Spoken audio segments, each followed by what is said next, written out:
Sa biglang, mula sa kabilang panig ay umalingaw-ngaw ang sunod-sunod na ingay. Lahat ng tao ay kusang napalingon at agad na nanlaki ang mga mata. Anak ng ano yon?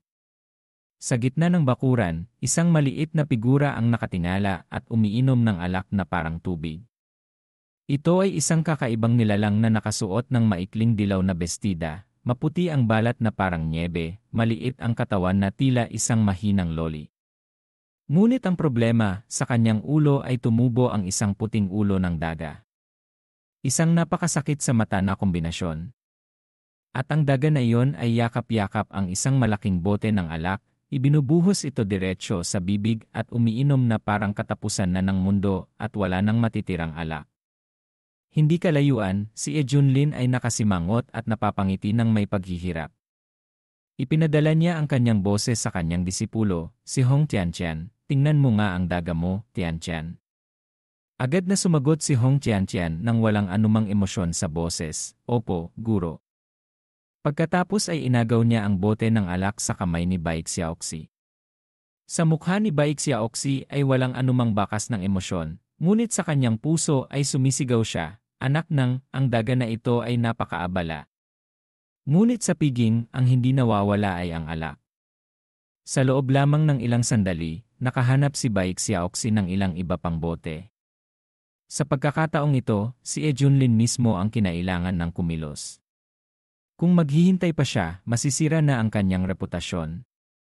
Sa sandaling iyon, isang lalaking nasa edad na may malapad na sombrero ang lumitaw. Sa unang tingin, siya ay mukhang ordinaryo, ngunit ang mga mata niya ay hindi ordinaryo. Ang kanyang mga mata ay mapupula, puno ng mga ugat, at ang kanyang aura ay mabigat. Nakatitig siya kay Xu Tianyi na parang isa itong litsong baboy na handa ng ihain. Si Xu Tianyi, matapos masampal, ay nagalit ng sobra. Nagpasya siyang bumalik sa palasyo upang maglabas ng sama ng loob. "Ako ang batang Panginoon ng pamilya Xu. Ang aking ninuno ay isang immortal na walang bisa. Paano ako mapapahiya ng ganito?" Habang mas iniisip niya ito, mas nagagalit siya. Nadama niya na kailangan niyang maglabas ng sama ng loob. Sa sandaling iyon, nakaramdam si Hong Tiantian ng kakaiba. Sinulyapan niya ang pinanggalingan ng piging at nakita ang isang anino na may malapad na sombrero na tahimik na sumusunod kay Xu Tianyi. Sandaling nag-isip si Hong Tiantian, pagkatapos ay bumisi ng may interes. "Oh, mukhang may magandang palabas na malapit ng maganap." Sa kabilang banda, matapos uminom si Xu Tianyi ng alak, nadama niya na ang kanyang galit ay hindi pa rin napapawi. Dahil walang mapaglalagyan ng kanyang galit, kinawayan niya ang ilang tagasunod at sinabi sa isang malabong boses, ngunit hindi pa rin maitago ang kanyang inis, "Hihintayin niyo. Balang araw, luluhod ang lahat sa aking paanan at magmamakaawa ng kapatawaran. Hanapan niyo ako ng ilang babae ngayon na." Ang mga taong nakapaligid sa kanya ay nangasim ang mga mukha. Alam na alam nila ang pabago-bagong pag-ugali ng kanilang batang Panginoon. Sa tuwing siya ay nagagalit ng ganito, kadalasan ay may isang taong nagiging biktima at pinahihirapan hanggang sa puntong halos mamatay. Sa biglang, isang malamig na aura ang dumaloy, na parang biglang binuksan ang aircon sa 16 na degrees, dumiretso sa batok ni Xu Tianyi. Isang matalim na talim ang sumilay, na may malamig na ilaw at tumutok diretsyo sa kanyang ulo. Si Xu Yicheng at Xu Er ay natigilan sa lugar. Ngunit sa sandaling tila malapit na itong mangyari, isang berdeng liwanag ang sumabog mula sa katawan ni Xu Tianyi, na epektibong hinarang ang atake. Hindi lamang iyon, ngunit nagkaroon din ng isang marahas na puwersa na binalik ang umaatake. Ang taong iyon ay dumura ng isang bibig ng sariwang dugo, ang kanyang katawan ay umuurong ng ilang hakbang. Sa kanyang mga mata ay puno ng pagkabigla at pagkadismaya. "Buwisit! Ako ay naatake pabalik. Hindi ko inaasahan na ang taong ito ay may isang proteksyon na kayamanan sa kanyang katawan. Paano ito na-activate sa tamang oras?" Karaniwan, ang isang early-stage convergence realm tulad ko ay madaling papatayin ang isang transformation god realm, ngunit paano ako nasaktan ng husto? Si Xu Tianyi, na sa mga nakaraang minuto ay umiinom ng alak, ay ganap na nagising. Mabilis siyang lumingon at tinitigan ang umaatake, sumisigaw, "Sino ka?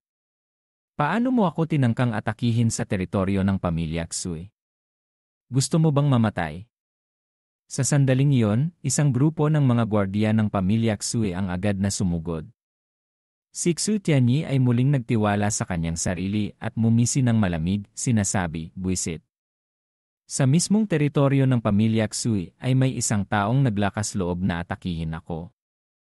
Mayroon ka bang lakas ng loob? Akala mo ba mahaba ang buhay mo?" Ngunit bago pa man siya makapagsalita, isang malamig na pakiramdam ang dumaloy sa kanyang gulugod at ang kanyang balahibo ay tumayo. Ang lalaking nasa edad na may malapad na sombrero ay biglang naglabas ng isang kakilakilabot na aura, puno ng galit at desperasyon. "Hanggat mapapatay ko siya, kahit na ako ay maging alikabok, ayos lang." Agad na inactivate ng lalaking nasa edad na ang isang kakaibang lihim na pamamaraan. Ang kanyang buong katawan ay naglabas ng dugo na parang apoy. Ang mahabang tabak sa kanyang kamay ay itinaas na may napakalaking aura at hiniwa si Xu Tianyi. Nadama ni Xu Tianyi na ang kanyang anit ay nangangalaiti. Agad niyang hinigpitan ang kanyang natitiklop na pamaypay, naghahanda na humarang. "Buwisit, patay na." Pagkatapos, isang berdeng liwanag ang sumabog. Ang kakilakilabot na kapangyarihan ay kumalat sa lahat ng direksyon, ngunit ang itim na tabak ng kalaban ay walang senyales ng pagbagal, direktang dinurog ang berdeng liwanag na parang pagyurak sa isang langgam. Si Xu Tianyi ay nataranta at agad na itinapon ang lahat ng kanyang proteksyon na kayamanan, talisman, at kahit na ang mga pamana ng pamilya, umaasang pahabain ang oras upang humingi ng tulong. Ngunit walang saysay. Ang tabak, na parang buto sa balat, ay patuloy na sumugod. Sa kritikal na sandali, walang ibang pagpipilian si Xu Tianyi kundi tumakbo para sa kanyang buhay. Gumamit siya ng celestial travel steps, at ang kanyang katawan ay umilaw sa isang liwanag at tumakbo sa napakabilis na bilis na tila nakatakas na sa espada. Ngunit isang braso ang lumipad sa ere, na may bakas ng mahabang dugo, at pagkatapos ay nahulog sa lawa. Si Xu Tianyi ay sumigaw at niyakap ang kanyang putol na braso, nasasaktan hanggang sa muntik na siyang mahimatay. Ah! Ah! Hindi niya alintana ang sakit, hindi niya alintana ang kanyang imahe. Nagmadali siyang tumakbo para sa kanyang buhay. "Tulungan niyo ako." Umungol ang lalaking nasa edad na, ang kanyang mga mata ay pula na parang isang hayop, at itinaas ang tabak upang patuloy na habulin siya. "Hindi ka makakatakas." Nagsimula ang isang pagpatay. Ang lalaking nasa edad na ay malinaw na nasugatan na, ngunit dahil sa paggamit ng lihim na pamamaraan, ang kanyang lakas ay napakalaki pa rin. Siya ay parang isang hayop na naging trap. Hindi na niya iniisip ang buhay at kamatayan, gusto lang niyang hiwain si Xu Tianyi. "Pigilan niyo siya. Huwag niyo siyang hayaang lumapit sa batang Panginoon. Ang taong ito ay hindi tao." Ang lalaking nasa edad na may malapad na sombrero ay malubhang nasugatan. Ang kanyang dugo ay dumaloy na parang ilog, at maging ang kanyang puting buto ay nakalantad, na mukhang kakilakilabot. Ngunit ang kanyang mga mata ay nagnining pa rin sa kabaliwan. "Kung may lakas ka ng loob, huminto ka. Ngayon, papatayin kita." Pagkatapos niyang sabihin yon, ang kanyang aura ay sumabog. Ang mukha ni Xu Tianyi ay maputla na parang naubusan ng dugo. Nanginginig siyang umurong ng ilang hakbang, ang kanyang mga labi ay nanginig, at ang kanyang boses ay namamaos dahil sa takot. "Mahusay na bayani, ano ba talaga ang iyong pagkakakilanlan?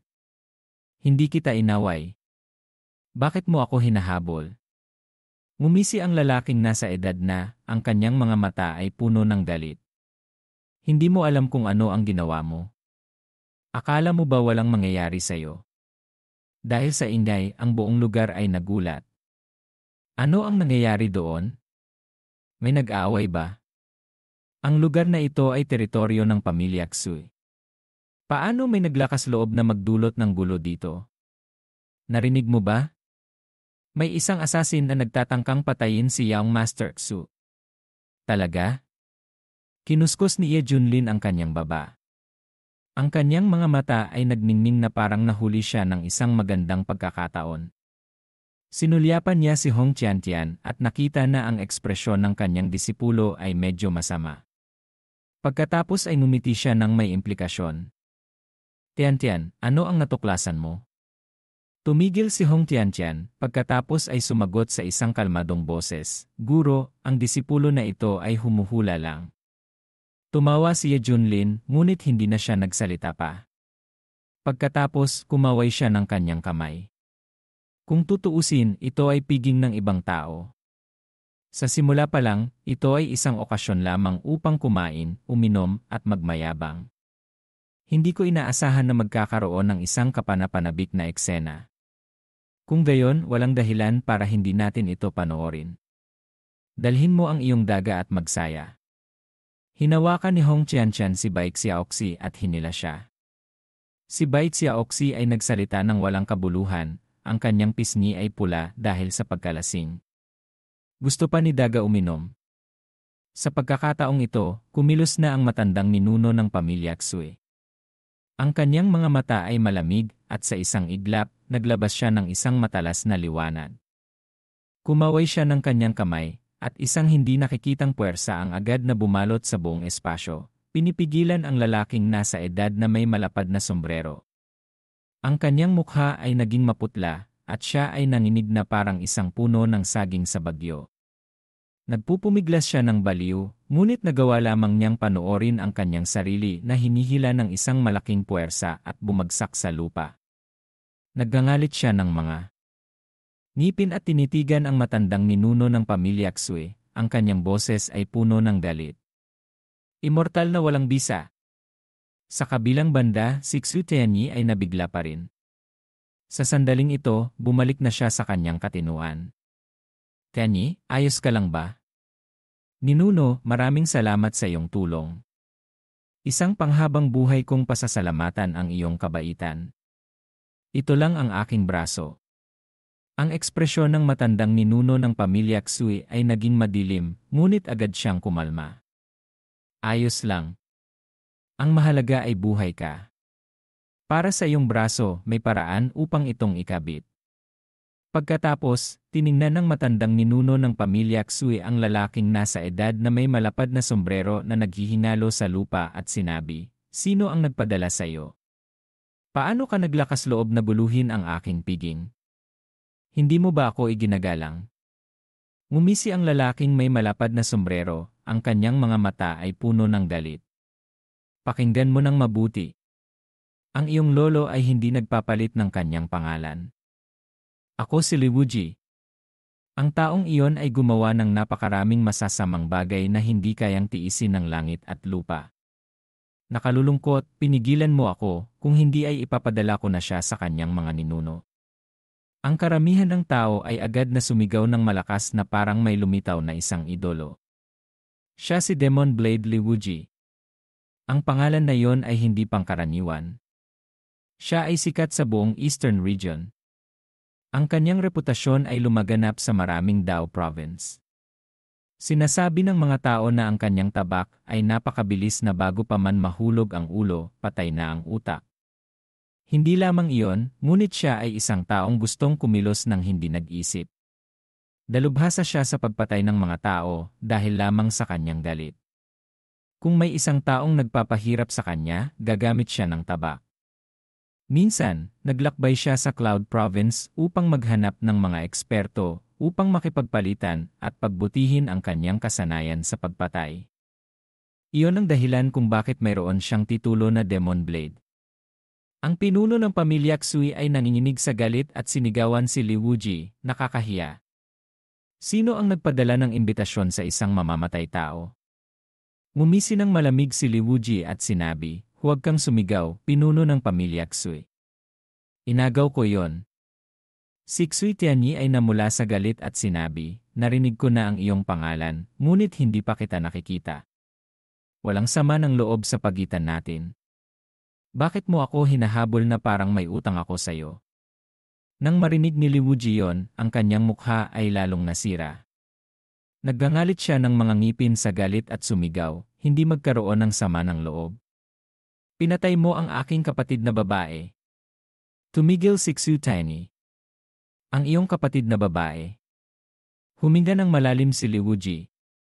Sa kanyang mga mata ay may kapaitan at galit. Ang aking kapatid na babae si Li Xiaofei.